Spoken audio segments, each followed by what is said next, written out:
Hey, this is Tim. Some of you know me as Maxwell from my virtual reality business called Rustica.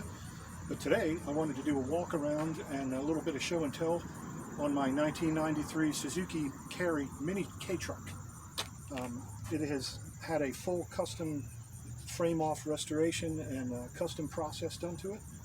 A lot of different unique features on this. I found it on Facebook Marketplace about 6 months ago.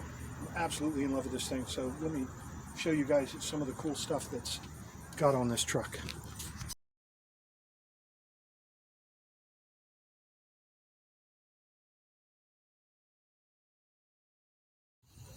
Okay, so this 1993 K-Truck has had a lot of custom modifications done. The frame and cab have been completely separated and restored. First of all, on the front here you can see that it has the Dragon's Blood red bed liner with the sand added to the rear, and then the more of a satin finish on the front cab.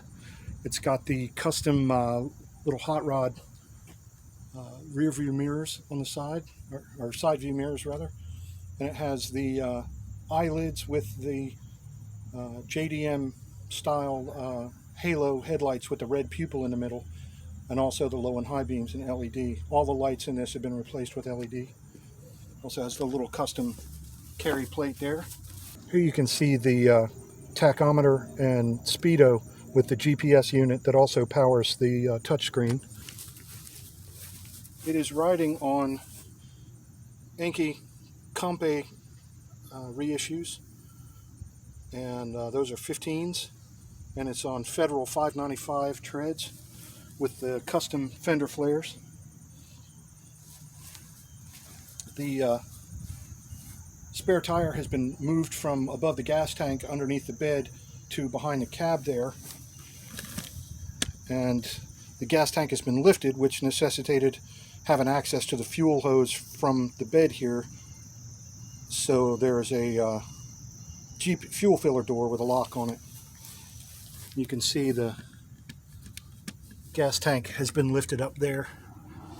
Also notice that the leaf springs have had one leaf removed from each side and the adjustable coilovers added.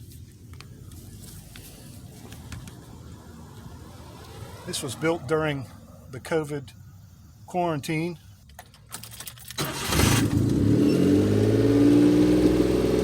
Like a lot of K-trucks, when this first starts up, it takes a few minutes to rev real high, and then it'll gradually go back down to about 700 or 800 RPM. This red line's now at about 9,000 RPMs, and at about 6,500 RPMs you can be doing about 60-65 on the highway. This has a 660 3-cylinder 12-valve Suzuki engine. It has the custom fabric interior and door panels and seat covers. It has the custom NRG leather boots and emergency brake and 4-wheel drive lever. Also has the custom suede leather steering wheel from NRG. It has the Android Auto with Bluetooth and voice nav and backup camera and dual alarm system. Red painted dash. The Ratfink statue and the shifter knob with Ratfink in it are both original first editions from the 60s.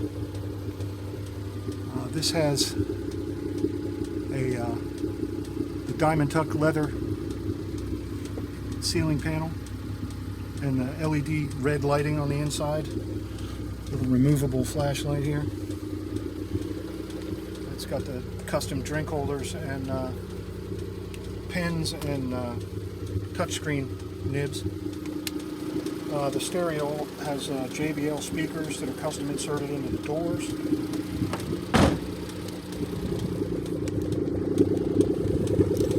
You can hear it's running quiet as a mouse now that it's going about 700, 800 RPM. The ticking that you're hearing is the fuel regulator for the gas to maintain the idle.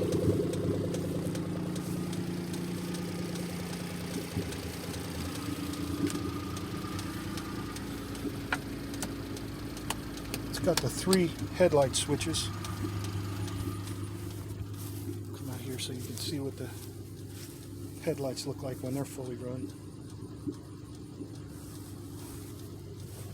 And if I turn off the center parts and just run the daylights,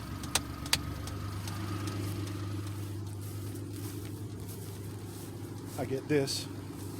Kind of hard to see, the center pupil is actually red and it glows really nice at night.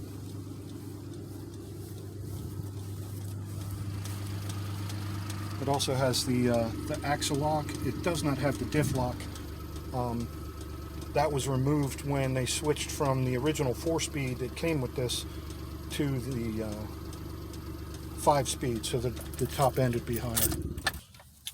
Right here is a switch that turns on a compressor underneath, which you can hear. That compressor powers the 18-wheeler air horns. I call that the brown switch. So I wanted to take you guys for a ride and get you an opportunity to let you hear the engine a little bit and what it sounds like going through the gears. So we're off.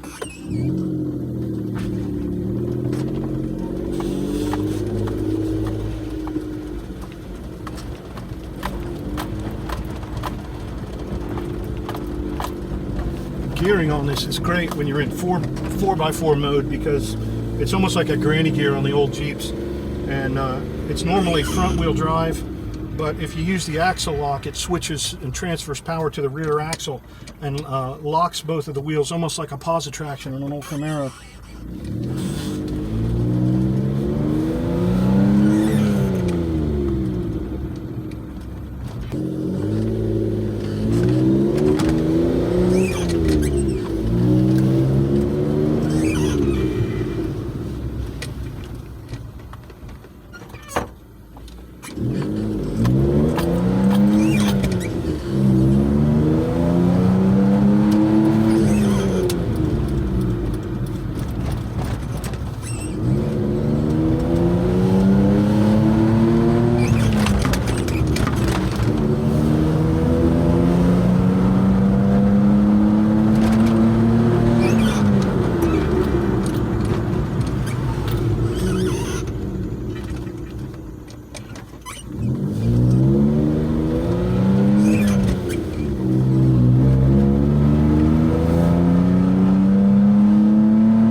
Is just great on this. With the 5-speed, it made all the difference.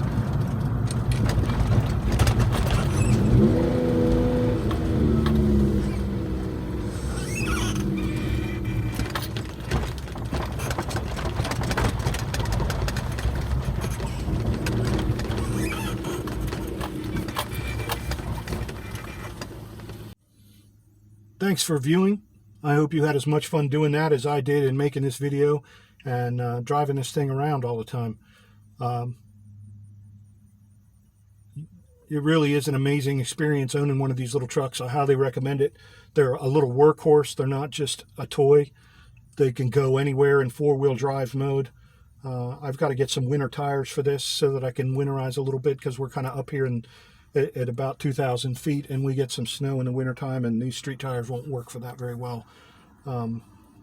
The experience of driving one of these is really visceral. I mean, you feel every corner. You're really in touch with the road. You feel every bump and grind too, but the experience of driving this is not a passive one at all. You can't just get in it and go and be casually not really thinking about what you're doing.